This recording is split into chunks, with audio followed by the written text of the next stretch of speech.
and welcome to Your Coaching Journey, a podcast for doctors about coaching. Whether you're a coaching doctor, a doctor who is learning to coach, or a doctor who would like to build coaching into your professional life, then this is the podcast for you. Hello, I'm Tom Dillon, and with me today is my co-host and business partner, Helen Leathers. Hi, Helen, how are you today? I'm very well, thank you. How are you? I am absolutely wonderful today, thank you. Now, as we mentioned in our introductory podcast, we intend to interview coaches about their coaching journey. And today we're interviewing Dr. Michelle Gooding. So Michelle is an experienced GP turned coach. She is a coach for the Joyful Doctor, a national coaching organisation, especially in doctors' wellbeing, and has her own coaching business as well, the GP Coach. Michelle now coaches and supports overworked and overstretched doctors to help them avoid burnout and do the work they love. So, hi, Michelle. Hi, Hi, Tom, Michelle. Helen. Welcome. Hi, thank you. It's a pleasure to be here. Michelle, before we start, we did mention in our previous podcast when we introduced you that you work from an airplane fuselage. Could you explain, obviously we don't have video, but could you explain a little bit about this? Yes, I can. I was looking for some sort of office pod for the garden and looked at traditional old timber models. And my husband spotted this on a website. It's upcycled, recycled, and it's a piece of Airbus A320-232 fuselage. And it's 5 windows long. And it's kind of half an airplane. You can get a full width one, but mine's a half one with bifold doors. And it's full of light. It's a beautiful space. And it's got underfloor heating for the winter. And it lends itself to so many wonderful coaching metaphors. The sky's the limit. Hop on board my coaching cabin.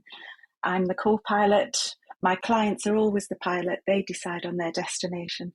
And as I say, I'm the co-pilot. So, yeah, it's wonderful. And hopefully no hijacks since you've been aboard. No, I've had no hijacks. Good. Apart from my family members who like to use it for other reasons. Yeah, my youngest daughter likes to use it for homework and revision, and it's just a great place to relax and read. That sounds lovely. And we can see it because we are on video call with you, Michelle, and it looks a lovely, relaxing space to be in person, but also as that backdrop to coaching online, if that's what you're doing as well. So we've got some questions for you. We'd like to find out a little bit about how you're going with your coaching journey. And as a GP, you joined us for one of our fairly early coaching diplomas. So once you finished that qualification with us, how did you get started in your coaching career? Well, I think my coaching career started long before that, Helen, and I thought it would be nice to share a bit of that part of my river of life with you both. So I was a GP trainer for many years because I was passionate about passing on my art of being a GP to future GPs. And I've always been passionate about communication skills, listening skills, question style, because I've seen the power of those in the consultation room and I've seen the impact it's had on my patients. So in 2014, I did a basic coaching course on the GROW model, loved it, applied it to my GP trainees, a couple of patients, and then a few years after that, I did another coaching course and really enjoyed that and applied more of what I've learned to my trainees especially, and again, some of my patients where it was appropriate. And then in 2019, I wasn't quite feeling myself at work, but I couldn't put my finger on why. So I enrolled on an American coach, Tara Moore, her coaching course, which was called Playing Big. And that was a personal and professional development course. And it helped me see the impact of coaching because Tara coaches online in the course. So I was so inspired by her. And then in 2020, just before COVID hit, I started doing her coach training and loved it. And then COVID descended and I did another coaching course through COVID and realised that my love of learning was really an anchor through the COVID storm, but I wanted to do more. And again, I applied it to my trainees and saw the impact it had on them. And I started to use it a lot more with my patients, some of my team, and it just helped me navigate COVID. And then I was very brave. In probably the beginning of 2021, I gifted myself some coaching for me to find out my direction and my purpose, because COVID had hijacked that completely and my job satisfaction had just nosedived. So I had the coaching, and equally at the same time, I did your transformational coaching diploma. And the two together helped me define my calling and purpose, helped me find the courage to leave work. So I left my GP practice in June 2021, started working for the Joyful Doctor as a coach, which really was for me serendipity. It was where my passion met an opportunity, and I'm so grateful to Caroline Walker for offering me the position there. And then I realised that I loved coaching doctors and loved seeing the impact of coaching on them. And I wanted to coach as many doctors as possible. So I set up my own coaching business, the GP Coach. So that's what led me to where I am now. So yeah, and you're also an accredited coach with the Association for Coaching, aren't you? yes, I am. That's helped to consolidate all of that learning and get you to where you are now. So what are the different ways that you use coaching now? Well, I specialise in coaching doctors. So I'd say all of my clients at the minute are doctors, either through the Joyful Doctor. Doctors can self-refer to them, or they're referred into Joyful Doctor by Practitioner Health. And then obviously my clients at the GP Coach all self-refer into me. And the way I use my coaching, I've combined everything I've learned off your Transformational Coaching Diploma and Tara Moore's courses, and I've designed my own coaching program called the Entelechy Method, which is a transformational coaching program specifically designed for the doctors that I coach. Wonderful. That's great. It is lovely. I obviously was aware of your journey whilst you're on the course, but it's a while now since you took the course and started your business. So it's good to have that reminder of the journey that you've been on. And I've been on my coaching journey now for 14 years, and it doesn't stop. It's an ever expanding journey, and I'm sure your learning carries on in much the way that ours does. So thinking about what you use in the coaching room, what would you say was your favourite coaching tool, Michelle? Well, I have many, as you can imagine, but my current favourite, and one that I tend to use with all my coaching clients, and one I've certainly used with all my GP trainees previously, is tools for managing your inner critic or your self-doubt. This voice tends to be very loud in most doctors and can keep you stuck from moving forward and finding the courage to move forward or change direction.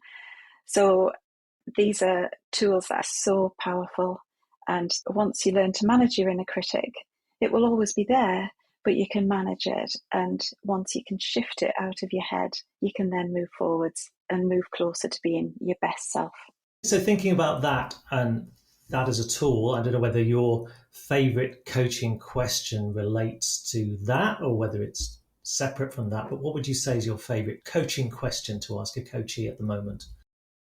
Tom, you're absolutely right. It's at the moment, because it varies and it changes from time to time.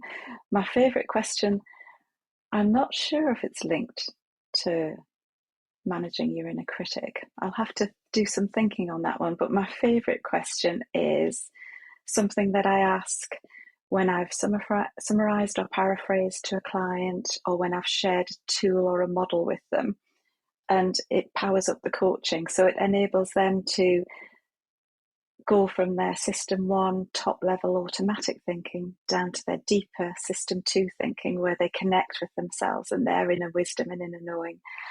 And the question is, what do you make of that? So it's just very short, it's very concise, and then holding the silence while the client assimilates that, and then usually pours forth with some inner wisdom of their own and some new emergent thinking. So I'm always in awe of that moment. So that's sort of combining a bit of neuroscience, that system 1, system 2 thinking that Daniel Kahneman talks about, with a very person-centered approach of just holding that space while someone does some really good, deeper thinking. Yeah. Excellent stuff. Yeah. So that's lovely to hear. It is. It's being with your client when they connect with themselves. It's that magic moment. So, Michelle, knowing coaches and knowing doctors, I'm sure that coaching isn't all that you do. So when you're not coaching, what are you up to? Well, I love to spend time with my favourite people, so my family and my friends.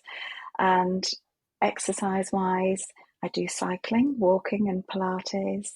I'm a great believer in Pilates, not only for stretching and strength work, but also as an anti-frailty measure for when I'm older.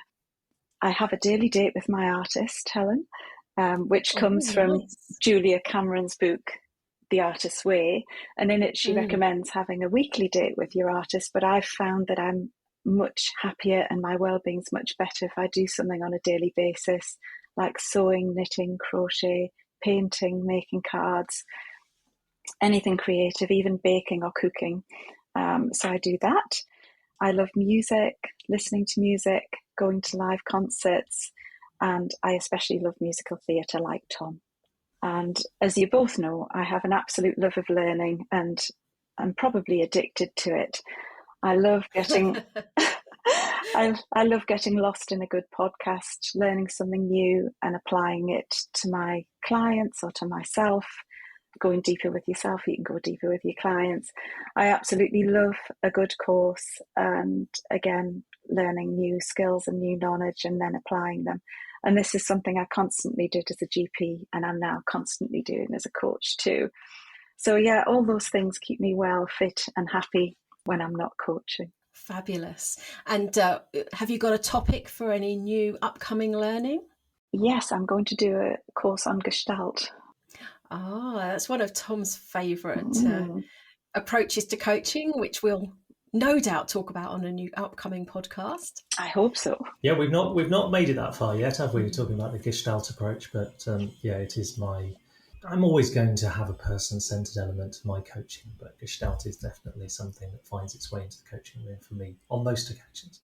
Finally, before we close today, Michelle, what would you say to any doctors who are thinking of adding coaching into their professional development plan?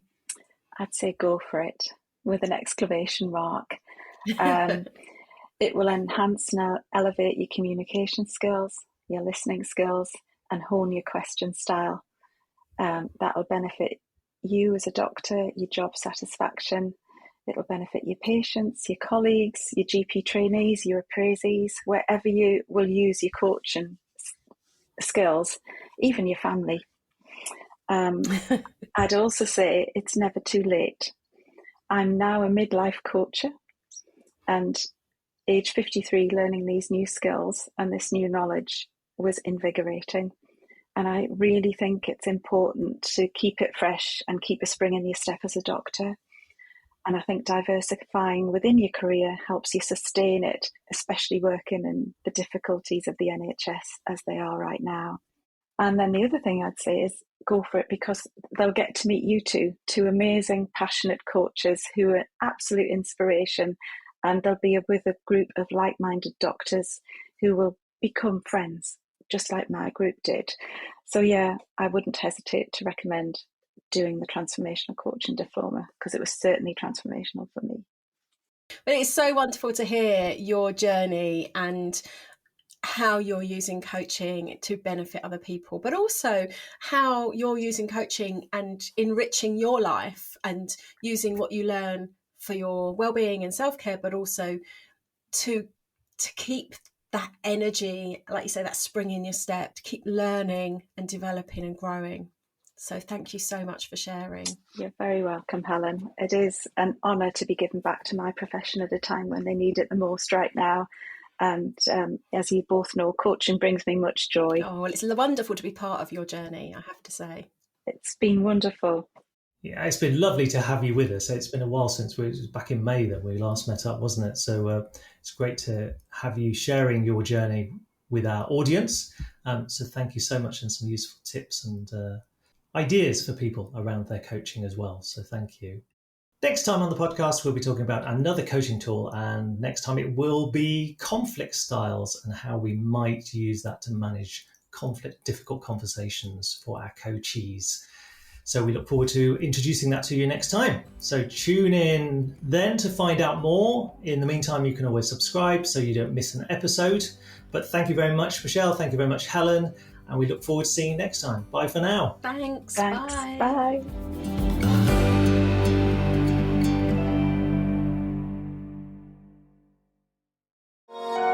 This has been a Monkey Pants Productions podcast.